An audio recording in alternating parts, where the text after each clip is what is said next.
మహాలయ పక్షాలు పితృపక్షాల గురించి మన పురాణాలలో అనేక విధానాలుగా చెప్పబడ్డాయి. గరుడ పురాణంలో కావచ్చు, అలాగే బ్రహ్మ పురాణం, విష్ణు పురాణం వంటి పురాణాలలోనూ, రామాయణ మహాభారతంలో కూడా మహాలయ పక్షాల యొక్క ప్రాధాన్యత ఉంది. విశేషంగా మహాలయ పక్షాల యొక్క విషయాన్ని గురించి మహాభారతంలో ఒక కథ రూపంలో మనకి చెప్పడం జరిగింది. పూర్వం కర్ణుడు ఆయన చనిపోయి స్వర్గం లోకానికి పయనం అయ్యేటువంటి మార్గంలో ఆయనకి విపరీతమైనటువంటి దప్పిక, దాహం, ఆకలి అనేటువంటివి కలగడం. ఆ సమయంలో ఆ ఎదురుగుండా ఒక నది ప్రవహిస్తూ కనపడడం. ఆ నదిని ఆయన స్పృశించిన వెంటనే ఆ నది మొత్తం బంగారమయం అయిపోవడం. మరికొంత దూరం వెళ్ళాక ఒక మామిడి చెట్టు కనపడి ఆ చెట్టుకున్నటువంటి మామిడి పండుని తిందామని దాన్ని పట్టుకుంటే ఆ మామిడి పండు, అలాగే విశేషించి ఆ చెట్టు కూడా బంగారమై అయిపోవడం. అది చూసి ఆశ్చర్యచకితుడైనటువంటి కర్ణుడు తన తండ్రి అయినటువంటి సూర్యభగవాన్ని ప్రార్థించగా సూర్యభగవానుడు ప్రత్యక్షమై అప్పుడు కర్ణుడు సూర్యభగవానికి తనకైనటువంటి వృత్తాంతాన్ని చెప్పగా, నాయనా, నీవు నీ పూర్వజన్మలో విశేషించి అనేక దాన ధర్మాలు చేసావు. అడిగిన వారికి లేదనకుండా వారికి సువర్ణదానం వంటి దానాలు, రత్నదానాలు అనేక చేసావు.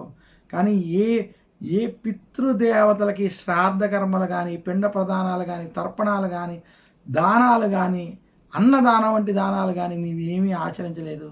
దాని ప్రభావం వల్లే నీకు ఇలాంటి ఫలితం కలిగింది అని చెప్పగా, దానికి బాధపడినటువంటి కర్ణుడు, నాకు పితృదేవతలు ఉన్నారు అనేటువంటి విషయమే తెలియకపోవడం, నా యొక్క పుట్టుక విషయమే నాకు తెలియకపోవడం వలన నాకు ఇలాంటి తప్పు చేయాల్సినటువంటి స్థితి ఏర్పడింది.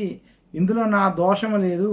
అందువల్ల దయచేసి ఈ దాన ధర్మాలన్నీ చేసుకుని పితృదేవతల్ని తరింపజేయడానికి నాకు ఒక్క అవకాశం ఇవ్వాలని కోరడం. అలా విశేషంగా కర్ణుడు కోరినటువంటి అవకాశాన్ని, ఆ విషయాన్ని గ్రహించినటువంటి సూర్యుడు యమధర్మరాజు యొక్క సహాయముతో కర్ణుడికి భూమి మీదకి ఒక 15 రోజులు పంపించి ఆ కార్యక్రమాలు చేసుకునేటువంటి అవకాశాన్ని వరంగా ఇవ్వడం.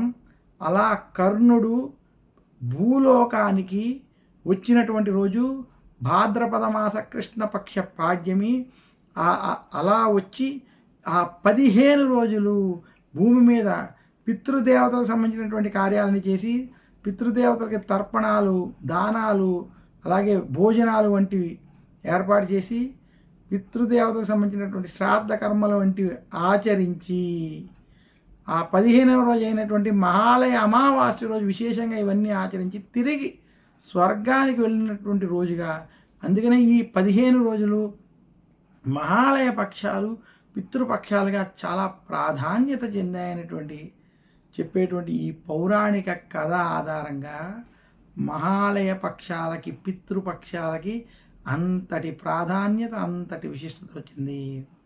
అందుకనే మహాలయ పక్షాల్లో, పితృపక్షాల్లో ఎవరైతే పితృదేవతలకు సంబంధించినటువంటి కార్యక్రమాలు ఆచరిస్తారో వారికి కర్ణుడు ఆచరించినటువంటి తర్పణాలు, దానాలు, అలాగే భోక్తలకి భోజనాలు వంటివి ఏర్పాటు చేసి పితృదేవతను స్మరించుకుని వారికి అర్ఘ్యం వంటి వదిలి పిండ ప్రదానాలు వంటివి చేసినటువంటి వారికి పితృదేవతల యొక్క అనుగ్రహం చేత వారికి రుణ బాధలు తొలగి సుఖ సంతోషాలు, ధనాభివృద్ధి కూడా కలుగుతుందని మనకి మహాలయ పక్షాలకి సంబంధించినటువంటి పురాణ కథల ద్వారా చెప్పబడి